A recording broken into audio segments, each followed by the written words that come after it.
13th week in Ordinary Time, July 6, Thursday.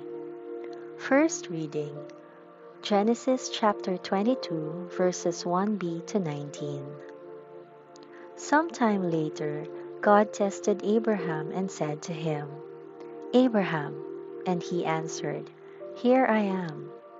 Then God said, "Take your son, your only son Isaac, whom you love, and go to the land of Moriah, and offer him there as a burnt offering on one of the mountains I shall point out to you." Abraham rose early next morning and saddled his donkey, and took with him two of his young men and his son Isaac. On the third day, Abraham looked up and saw the place in the distance, and he said to the young man, "Stay here with the donkey. The boy and I will go over there to worship, and then we will come back to you." Abraham took the wood for the burnt offering and laid it on Isaac his son. He carried in his hand the fire and the knife.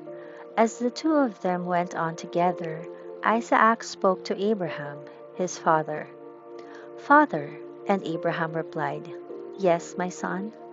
Isaac said, "The fire and the wood are here, but where is the lamb for the sacrifice?"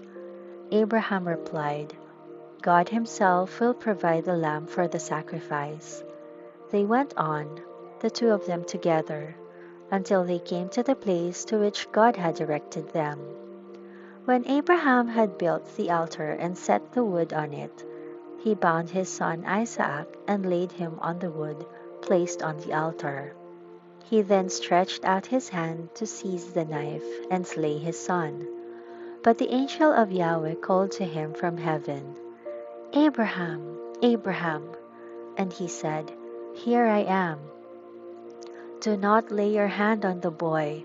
Do not harm him, for now I know that you fear God, and you have not held back from me your only son." Gospel, Matthew chapter 9, verses 1 to 8.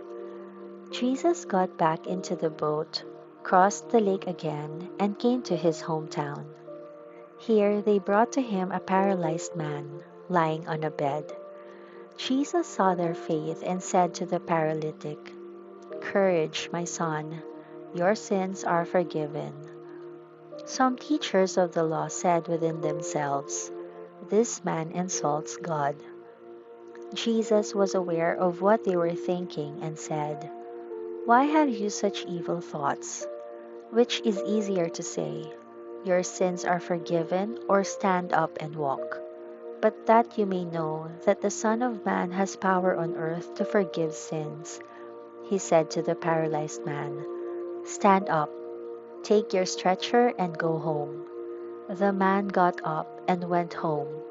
When the crowd saw this, they were filled with awe and praised God for giving such power to human beings.